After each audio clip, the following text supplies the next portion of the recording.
Technical coaching classes के YouTube channel पे आप सभी का एक बार पुनः स्वागत है। कई दिनों के बाद मिला हूं दोस्तों। थोड़ी सी घरेलू समस्या और थोड़ी साइड में ड्यूटी होने के कारण मैं आपकी क्लास को अटेंड नहीं कर पाया था। इसके लिए आपके लिए सभी को क्षमा प्रार्थी हूं। पर दोस्तों आज से आपकी नियमित क्लासें पुनः से स्टार्ट हो जाएगी। YouTube पे भी मिलेगी और आपको ऐप पे भी मैंने स्टार्ट कर रखी है। और दोस्तों मैंने आपको बता भी रखा है कि टेक्निकल कोचिंग क्लासेस में आपको प्रत्येक टॉपिक कॉन्सेप्ट के साथ में कवर करवा रहा था। बहुत से बच्चों के कमेंट भी आए, फोन भी आए, सर क्लास नहीं ले पा रहे हो। आज से आपकी नियमित क्लासेस स्टार्ट हो जाएगी। अपना जो टॉपिक चल रहा था दोस्तों वो चल रहा था प्रत्यावर्तक।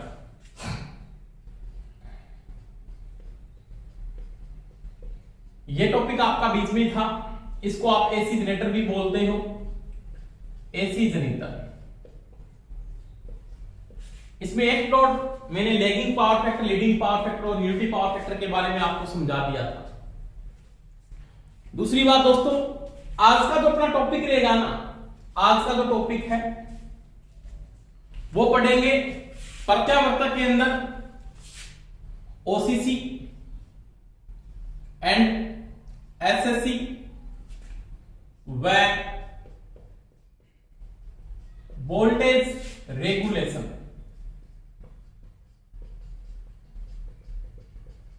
वोल्टेज रेगुलेशन ये आपका आज का क्या रहेगा, टॉपिक रहेगा। इससे पहले मैं सभी को बता देता हूं, जो मेरे स्टूडेंट जुड़े हुए हैं सभी YouTube चैनल को शेयर करें और सब्सक्राइब भी करें। जिन्होंने चैनल को सब्सक्राइब नहीं किया वो सभी सब्सक्राइब कर लें। दूसरी बात, ऐप के ऊपर बहुत से बच्चे कम टेस्ट को अटेम्प्ट कर पा रहे हैं, तो सभी बच्चे टेस्ट सीरीज ज्वाइन जरूर करें, क्योंकि टेस्ट सीरीज का मेरे ज्यादा चार्ज भी नहीं रखा हुआ है। तो सभी टेस्ट सीरीज को ज्वाइन कर ले। टेस्ट सीरीज मेरे पास एक साल के लिए, पूरे एक साल के लिए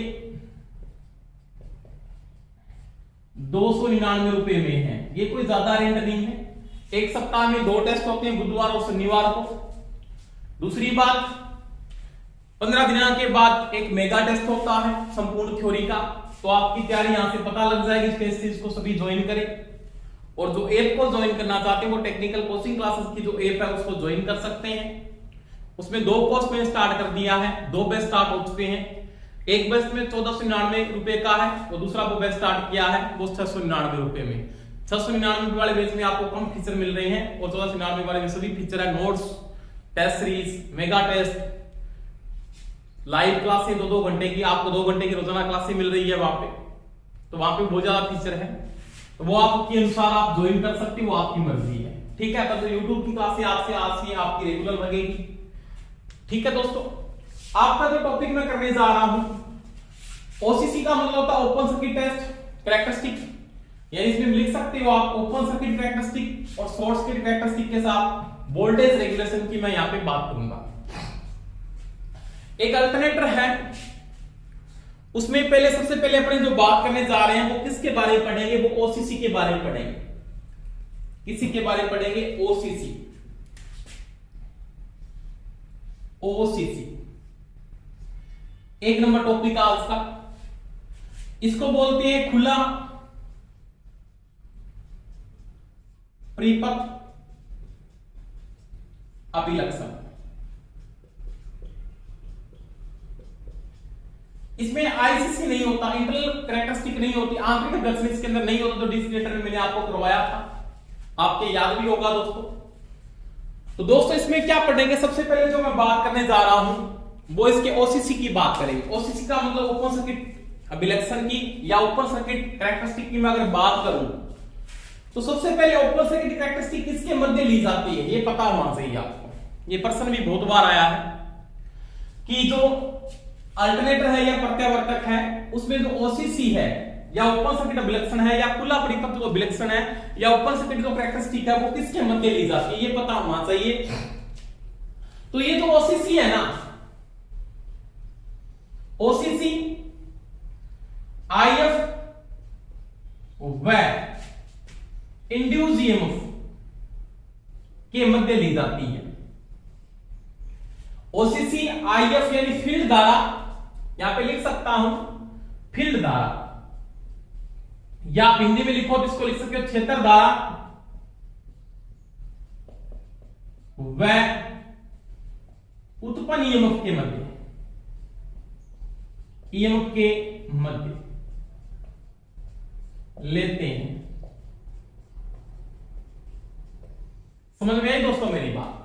यानी ओसीसी का जो विलक्षण है वो किसके मध्य लिया जाएगा, तो वो आईएफ और इंड्यूस ईएमएफ के मध्य लेते हैं। देखो दोस्तों, अब इसके सिंपल मैं सर्किट की अगर बात करता हूं, आराम से देखेंगे, कोई समस्या नहीं है। जैसे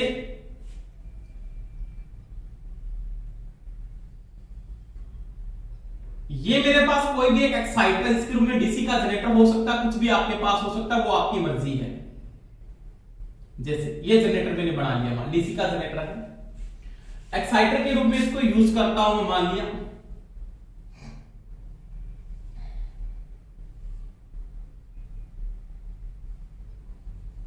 ये आपका यहां पे एक रियोस्टेट लगा हुआ है जो वोल्टेज कंट्रोल करेगा, और इसको जो सप्लाई मैं दे रहा हूं यहां पे, इसके साथ मैंने यहां पे एक एम्पीमीटर को लगा दिया, और यहां पे मैंने एक फील्ड वाइंडिंग को जोड़ दिया, ये फील्ड वाइंडिंग को जोड़ दिया। समझ में आ गई मेरी बात? यानी ये फील्ड है आपकी, क्या है? फील्ड।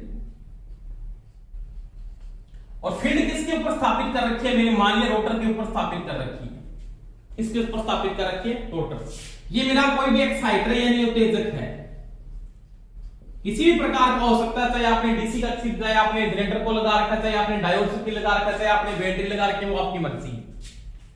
और ये आपके पास यहां पे क्या है? ये रियोस्टेट है, यहां से आपकी फील्ड धारा यहां से फ्लो हो रही है। समझ में आ रही दोस्तों मेरी बात? कोई समस्या नहीं।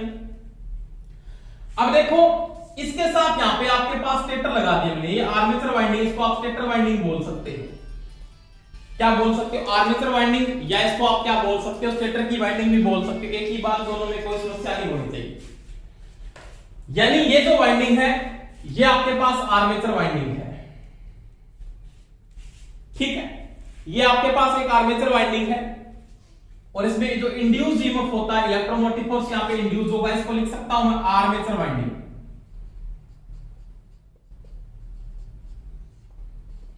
आर्मेचर में जो वाइंडिंग की जाती है उसको वाइंडिंग को क्या बोलते हैं? अपने स्टेटर वाइंडिंग भी बोल सकते हो आप। क्या बोल सकते हो? स्टेटर वाइंडिंग, ठीक है? यहां पे आपके पास एसी उत्पन्न होगी, इलेक्ट्रोमोटिव फोर्स यहां पे क्या होगा? इंड्यूस होगा। अब देखो, इसको मैंने ओपन किया, ओसीसी का मतलब यहां पे मैंने इसके साथ इसके दो टर्मिनल्स को ओपन रखा, और यहां पे मैंने क्या लगा दी? वोल्टमीटर को जोड़ दिया। यानी वोल्टमीटर की रेजिस्टेंस का मान बहुत ज्यादा होता है, तो बस क्या मान के चलते? ओपन मान के चलते, वोल्टमीटर को आप लगा सकते हो यहां पे। बात समझ में आ गई दोस्तों मेरी? का नहीं है? तो ये आपके पास यहां पे क्या है? वोल्टमीटर को मैंने जोड़ दिया। किसको जोड़ दिया? वोल्टमीटर। ये आपने यहां पे वोल्टमीटर को जोड़ दिया, ठीक है? कोई दिक्कत है तो बता देना। अब मैं क्या करता हूं, इसकी मैं कैरेक्टरिस्टिक यहां पे देखूं, इसकी देखूं अभिलक्षण को मैं अगर यहां पे देखता हूं, तो पहली बात है यहां पे घूमने वाला पार्ट होगा वो रोटर। जैसे आपकी फील्ड ऐसे नहीं, रोटर के ऊपर फील्ड वाली, रोटर आपका घूम रहा है, तो उसकी नॉर्मल सी बात होती है, उसकी जो एनएस है वो क्या रहेगी? आपकी स्थिर रहेगी। यानी इसकी जो स्पीड है रोटर की वो क्या स्थिर है, इसको अपन एनएस को क्या मान के चलेंगे? स्थिर। ये कांस्टेंट स्पीड पे घुमाते हैं, और फिर आप फील्ड की धारा को चेंज करते हो। क्या करते? फील्ड की धारा को चेंज करते हैं। अब फील्ड की धारा के साथ यहां पे जो इलेक्ट्रोमोटिव फोर्स इंड्यूस हो रहा है उस पर क्या डिफरेंस पड़ता है, क्या प्रभाव पड़ता है, वो बात करेंगे। तो मेरे को पता है फील्ड की धारा बढ़ेगी, फील्ड का क्या बढ़ेगा? फ्लक्स बढ़ेगा। गति आपकी स्थिर है, फ्लक्स बढ़ेगा, तो इंड्यूस जो वोल्टेज है उसका मान भी क्या होगा? बढ़ेगा। देखो दोस्तों, यहां पे मैं अगर बात करूं इसकी कैरेक्टरिस्टिक की, मैं अगर बात करता हूं, तो ये इसका एक्स एक्सेस है, और ये इसका क्या है? बाई एक्सेस है। ये चीज का ध्यान रखना, ये एक्स एक्सेस है, ये बाई एक्सेस है। और क्वेश्चन में आपको यहां पे वो ये भी पूछ सकता है, क्या पूछ सकता है? वो देखो, मैं यहां पे अगर बात करता हूं तो देखो दोस्तों, एक और मैंने क्या नोट किया है, एक्सेस पे मैंने किसको लिया है, तो यहाँ पे दो बातें ध्यान रखनी है। यहाँ पे पर्सन आपको ये भी पूछ सकता है कि एक्सेस पे किसको लेके चलते हैं, एक्स एक्स पे लेके चलेंगे आपको फील्ड धारा। यहां पे तो आप लेके चलोगे आईएफ को, समझ में आ गई दोस्तों मेरी बात। और वाई एक्सेस पे किसको लेके चलोगे, इंड्यूस ईएमएफ को। ठीक है, अब देखो कि जब फील्ड की धारा बढ़ेगी तो फील्ड का क्या बढ़ेगा, फ्लक्स बढ़ेगा, गति आपकी क्या स्थिर है। और सभी को दोस्तों पता है अगर फील्ड का फ्लक्स बढ़ता है तो वोल्टेज का मान बढ़ता है, क्योंकि आपने ईएमएफ समीकरण पढ़ा होगा, इसमें मैंने आपको करवाया था ERMS अल्टरनेटर में आपने पढ़ा था 4.44 फाई मैक्सिमम FT KT और KP, ये इसका ईएमएफ समीकरण था, पढ़ाया था। तो देखो जैसे फ्लक्स बढ़ता है तो आपका ERMS इंड्यूस्ड ईएमएफ का मान क्या होगा, बढ़ेगा। इसका मतलब इंड्यूस्ड ईएमएफ यहां पे क्या होगा, बढ़ेगा, वोल्टमीटर की रीडिंग भी क्या होगी, बढ़ेगी। बात समझ में आ गई मेरी।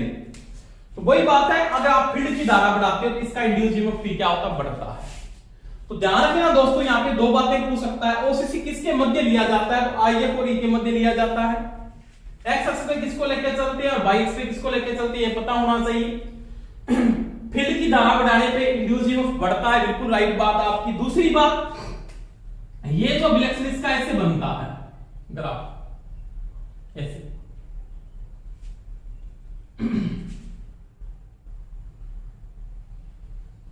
इस प्रकार से, यहां किसके बाद ये फ्लैट हो जाता है बिल्कुल सीधा।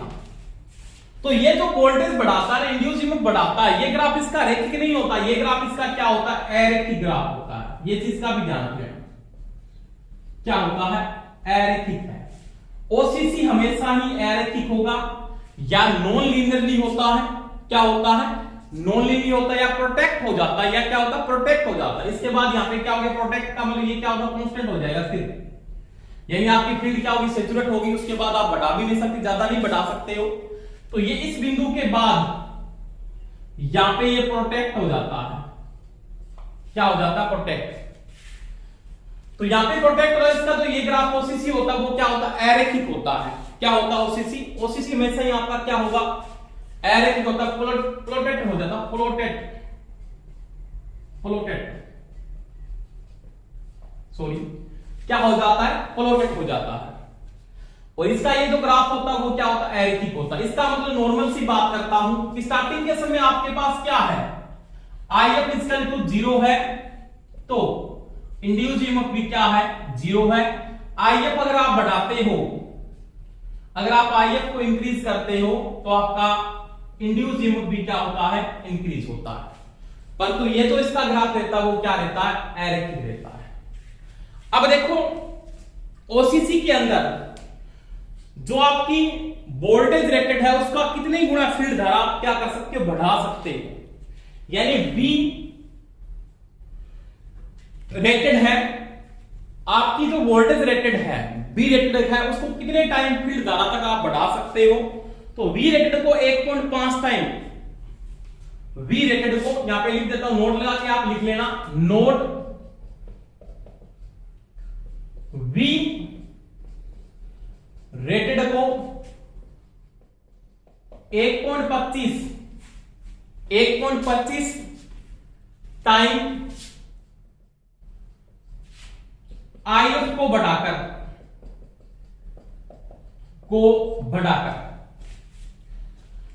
यानी आप 1.25 IF को बढ़ाकर 1.25 मान तक आप क्या कर सकते हो, बढ़ा सकते हो। 1.25 गुना तक बढ़ा, इसकी जो रेटेड करंट है उसको 1.25 तक बढ़ा सकते हो फील्ड की धारा को, ये चीज का ध्यान रख लेना। यानी 1.25 गुना रेटेड, V रेटेड को 1.25 टाइम तक IF को बढ़ाया जा सकता है। यानी रेटेड जो फील्ड धारा है उसकी 1.25 गुना तक उसको बढ़ाया जा सकता है, उससे ज्यादा आप नहीं बढ़ा सकते, ये चीज का ध्यान रख लेना। तो ये बात थी ओसीसी की। ओसीसी किसके मध्य लिया जाता है, IF और इंड्यूस्ड ईएमएफ के मध्य। स्टार्टिंग के समय IF अगर 0 तो इंड्यूस्ड ईएमएफ भी क्या होगा, 0 होगा। IF बढ़ेगा तो इंड्यूस्ड ईएमएफ भी क्या होगा, बढ़ेगा। परंतु ये जो बढ़ता है वो अरैखिक बढ़ता है, जो प्लोटेड होता है, इसका ग्राफ क्या होता है, प्लोटेड होता है या अरैखिक होता है। एक्स एक्स पे किसको लेके चलते हैं, फील्ड धारा को लेके चलते हैं। वाई एक्स पे किसको लेके चलते हैं, इंड्यूस्ड ईएमएफ को लेके चलते हैं। और फील्ड धारा को रेटेड धारा से 1.5 गुना तक आप क्या कर सकते हो, बढ़ा सकते हो। तो ये दोस्तों किसकी बात की मैंने, ओसीसी की बात की। किसकी बात की, ओसीसी। ओसीसी का मतलब होता है ओपन सर्किट कैरेक्टरिस्टिक है, ठीक है। इसके बाद देखो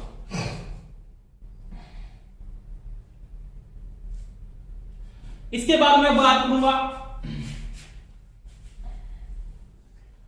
एसएससी, शॉर्ट सर्किट कैरेक्टरिस्टिक।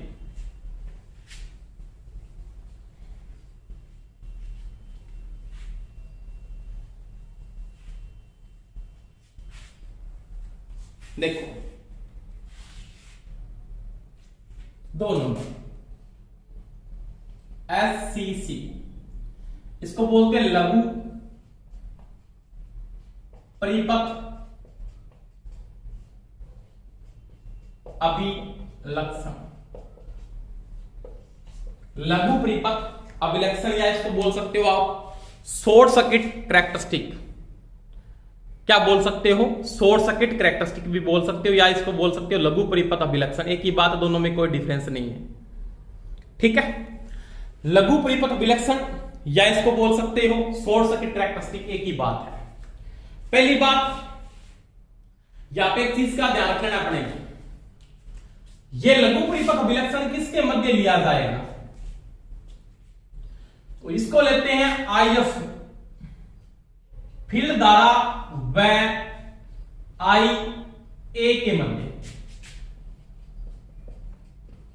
समझ में आ गई मेरी बात, यानी क्षेत्र धारा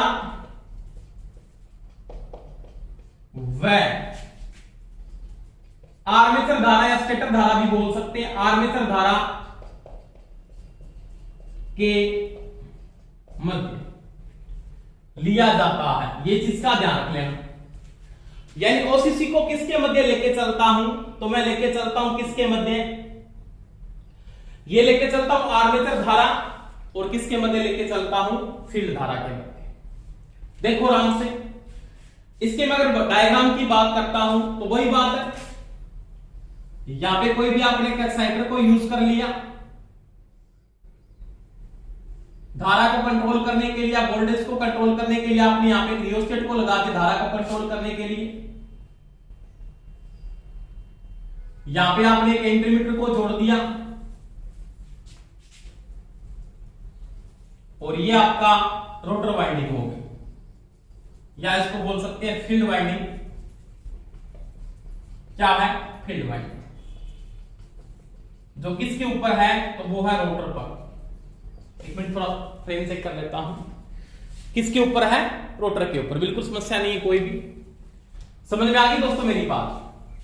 ये आपका उत्तेजक है, किसी भी प्रकार का हो सकता है, ध्रुवीय डीसी का जनरेटर हो, एक्साइटर यानी उत्तेजक है। ये आपका रियोस्टेट है, यहां पे लगा हुआ है, और यहां पे आपकी फील्ड धारा फ्लो होगी आईएफ, ठीक है, उसमें कोई समस्या नहीं है। एनएस का मान यहां पे भी क्या होगा, स्थिर होगा। गति यानी ये जो गति है, इसकी स्पीड है रोटर की घूमने की, वो क्या होगी, कांस्टेंट होगी। वो रोटर की वाइंडिंग, फील्ड की वाइंडिंग रोटर पे की गई है। अब देखो यहां पे मैंने स्टेटर की वाइंडिंग डाल रखी है, या आर्मेचर वाइंडिंग बोल सकते हो, एक ही बात है। ये लो, क्या है, स्टेटर वाइंडिंग बोल सकते हो, या बोल सकते हो आप आर्मेचर वाइंडिंग, उसमें कोई समस्या नहीं है, बोल सकते हो आर्मेचर वाइंडिंग।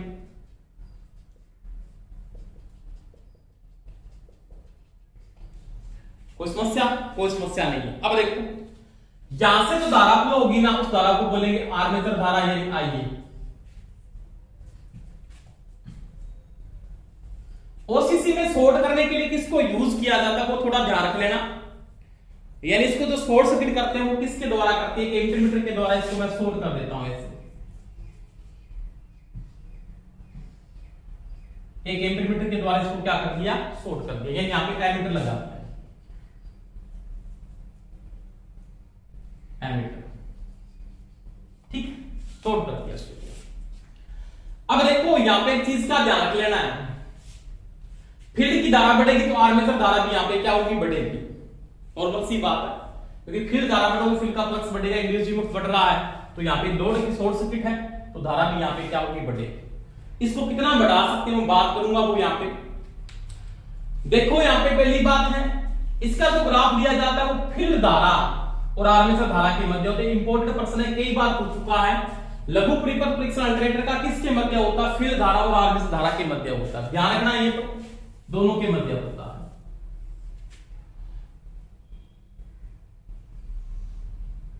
एक्स एक्स पे किसको लेके चलते हैं? फील्ड धारा को एक्स एक्स पे लेके चलते हैं, और वाई एक्स पे किसको लेके चलते हैं? आर्मेचर धारा। तो यहां पे तो लिया जाता आईए को, और यहां पे लिया जाता फील्ड धारा। ठीक है, कोई समस्या नहीं। स्टार्टिंग के समय, कब? स्टार्टिंग के समय, स्टार्टिंग के समय आई एफ अगर 0 है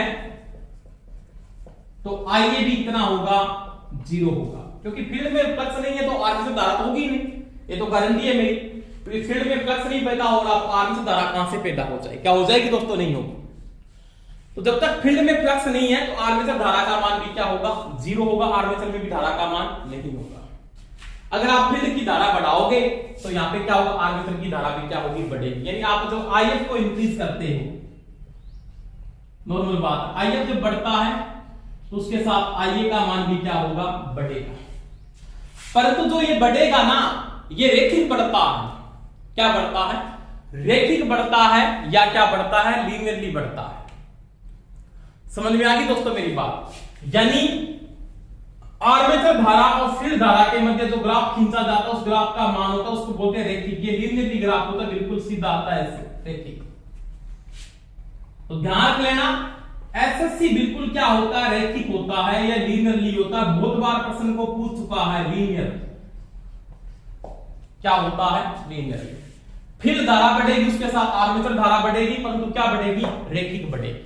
ये चीज का ध्यान रख लेना। तो ध्यान रखें, यहां पे एसएससी किसके मध्य लिया जाता है? वाई एक्स पे किसको लेके चलते हैं? दोनों के मध्य ग्राफ बनता है, वो कौन सा बनता है? तो यहाँ पे एसएससी का जो ग्राफ बनता है वो रेखिक बनता है, ओसीसी का क्या बनता है? अरेखिक बनता है, या प्लॉटेड बनता है, या उसको बोलते हैं नॉन लीनियरली बनता है। तो वो चीज का ध्यान रख लेना है यहाँ पे। अब देखो, इसको रेटेड धारा से कितना गुना बढ़ा सकते हैं? आईएफ का मान रेटेड करंट से, धारा से 1.5 से 2 गुना तक बढ़ाया जा सकता है। ये चीज भी इंपॉर्टेंट है, पूछा भी है बहुत बार कि आईएफ का मान रेटेड धारा से, इसकी रेटेड धारा है या नियमित धारा है, या जो निर्मित करंट है इसका नॉर्मल रेटेड करंट है, उससे कितना ज्यादा बढ़ा सकते हो? उसको 1.5 से 2 गुना बढ़ाया जा सकता है। उसको कितना बढ़ा सकते हैं? वहां पे ओसीसी के अंदर इसको बढ़ाया जा सकता है 1.25 गुना। ये चीज का भी ध्यान रखें।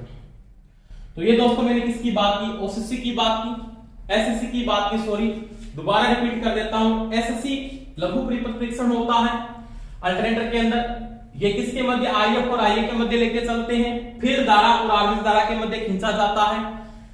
फील्ड धारा एक्स एक्स पे लेके चलते हैं, और वाई एक्स पे किसको लेके चलते हैं? आर्मेचर धारा को लेके चलते हैं। समझ में आ गई धारा मेरी बात? देखो, वोल्टेज यहाँ पे एनएस का मान स्थिर रहता है। फील्ड वाइंडिंग रोटर पे की जाती है, armature winding stator winding armature पे की जाती है, स्टेटर की वाइंडिंग होती है जो आर्मेचर वाइंडिंग बोलते हैं। स्टार्टिंग के समय में ये बात बोलता हूं कि जब फील्ड की धारा 0 होती है तो आर्मेचर धारा का मान भी 0 होता है। बिल्कुल सही है, दोनों का मान यहाँ पे 0 है। अगर आप इसका मान बढ़ाते हो, किसका? फील्ड की धारा। किसकी धारा? ये दोस्तों गलत लिख दिया मैंने, थोड़ा सा ध्यान रखना। यहाँ पे F है और यहाँ पे P है, सॉरी। आप अगर फील्ड की धारा को यहाँ पे बढ़ाते हो ऐसे, जब आपकी फील्ड की धारा बढ़ती है तो यहाँ पे क्या बढ़ेगी? आपकी आर्मेचर धारा भी क्या होगी? बढ़ेगी। कि जब आप फील्ड की धारा बढ़ा रहे हो तो आर्मेचर धारा का मान भी बढ़ेगा। इसको सही कर लेना, गलती से लिख लिया, मैंने गलती से लिख दिया था, ऐसे यहाँ पे से लिखा था। फील्ड की धारा बढ़ेगी तो आर्मेचर की धारा भी क्या होगी? बढ़ेगी। कैसे बढ़ेगी? तो वो बढ़ेगी रेखिक। फील्ड की धारा को रेटेड धारा से कितना गुना बढ़ाया जा सकता है? 1.5 से 2 गुना तक बढ़ाया जा सकता है, ज्यादा आप नहीं बढ़ा सकते। तो ये चीज का भी ध्यान रखना कि रेटेड धारा फील्ड धारा को कितना बढ़ाया जा सकता है? 1.5 से 2 गुना तक बढ़ाया जाता है। किसके अंदर? एसएससी के अंदर। तो ओसीसी में कितना बढ़ाया जा सकता है? 1.5 1.25 तक इसको बढ़ाया जा सकता है। तो ये दोस्तों किसकी ग्राफ की मैंने बात की? ये मैंने की बात एसएससी की। किसकी बात की? एसएससी की। इसके बाद देखो टॉपिक के अंदर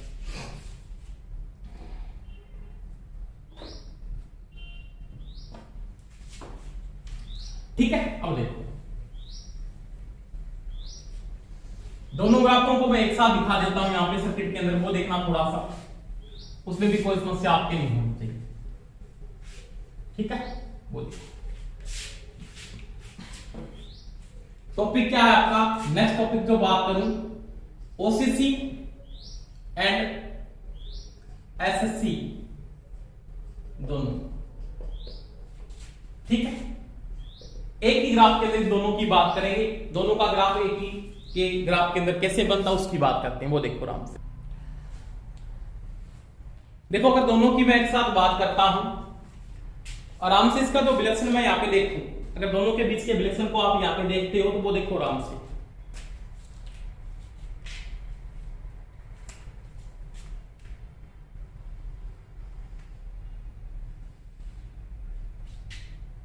एक्सेस पे किसको लिया था आपने, आईएफ को लिया था, कोई समस्या नहीं, आईएफ को ले लिया। इसके ऊपर आपने किसको लिया था, तो आपने लिया था ए इंड्यूस को, ये लिया था ना आपने, बिल्कुल लिया था। अब देखो आपके पास जो ओसीसी था ना, ओसीसी वो तो ऐसे बन रहा था, ओसीसी ऐसे प्लेट हो रहा था आपके साथ, ये था ना आपका ओसीसी, तो ये तो आपके पास है ओसीसी। समझ में आ गई दोस्तों मेरी बात। और इसके साथ आपने एक बात और भी की थी, किसकी, एसएससी की। वो बिल्कुल आपके पास क्या था, लीनियरली था या रैखिक था ऐसे, तो ये था आपके पास एसएससी, क्या था, एसएससी। अब देखो यहां पे अगर मैं इंड्यूस ईएमएफ की बात करता हूं, यहां पे कोई इंड्यूस ईएमएफ की वैल्यू आपने फिक्स कर रखी है, ये वैल्यू फिक्स मान लिया, ये आपका ए इंड्यूस है, यहां पे फिक्स कर लिया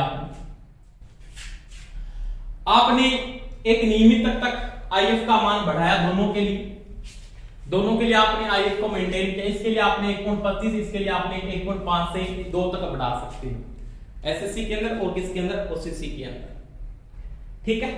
और यहां पे मेरे पास एक करंट फ्लो हो रहा है, एक तरफ वो लीनियरली फ्लो हो रहा है। जैसे मैं बात करता हूं यहां पे, ये जो ग्राफ फ्लो हो रहा है एसएससी का लीनियरली, मतलब ये यहां पे इसको किसको लेके चल सकता हूं मैं, स्टेटर धारा। स्टेटर धारा को आपने क्या बोला था, यहाँ पे आर्मेचर धारा भी लिख सकते हैं, एक ही बात है, जो इस प्रकार से फ्लो होती है, कोई समस्या नहीं, ठीक है। तो ये क्या थी आपकी स्टेटर धारा थी। अब देखो इनका जो ग्राफ चल रहा है प्रकार से, जो ग्राफ आपने यहाँ पे मेंटेन किया, इस ग्राफ को मैं आगे बढ़ा सकता हूँ, यहां तक लेके जा सकता हूँ, ये इसके साथ टच कर जाएगा। तो ये आईएस का मान भी इसके साथ क्या बढ़ रहा है, रैखिक बढ़ रहा है, ये इसका रैखिक संबंध बता रहा है। और ये तो इसका क्या है, लीनियरली है। एसएससी तो क्या है, लीनियर है। और ये क्या है, इसको बोल सकते हो नॉन लीनियर, एक ही बात। अब आपका जो एक पॉइंट आप लेके चलते हो एसएससी और ओसीसी के मध्य, तो ये पॉइंट लेके चलते हो ना, इस वाला पॉइंट, यहां पे जो ग्राफ आपका क्या कर रहा है, टच कर रहा है। मान लीजिए इस बिंदु पे आपका ई इंड्यूस फिक्स कर दिया आपने, इस बिंदु के ऊपर आपका ई इंड्यूस है वो फिक्स हुआ, इस बिंदु पे, ये लो, ये लो, और ये लो। यहां पे एक को आपने मतलब कितना ही बढ़ाया, 1.25 तक बढ़ाया, ये फिक्स वैल्यू आ गई है। दोनों ग्राफ में एक साथ बढ़ा देता हूं। अगर आप आईएफ का मान बढ़ाते हो, फील्ड की धारा अगर आप बढ़ाते हो, ई इंड्यूस भी बढ़ता है, उसके साथ स्टेटर धारा या आर्मेचर धारा क्या होती है, बढ़ती है। तो ये दोनों के ग्राफ में एक साथ दिखाती है, दोनों दिखा सकता है वो एक साथ। ये लीनियरली होता है, ये क्या होता है, नॉन लीनियरली होता है, ठीक है। अब देखो इसमें 2-3 बातें आपको और भी ध्यान रखनी पड़ेगी, जो अपने वोल्टेज रेगुलेशन में क्या आएगा, काम आएगा। इसमें वोल्टेज रेगुलेशन, ठीक है। एक तो आपने पढ़ा था जेडएस, एक पढ़ा था आपने एक्सेस, और एक आपने पढ़ा था आर। मैंने पहले भी समझाया, तीनों बातें समझाइए ना, बिल्कुल समझाइए। ये तो है सिंक्रोनस प्रतिबाधा,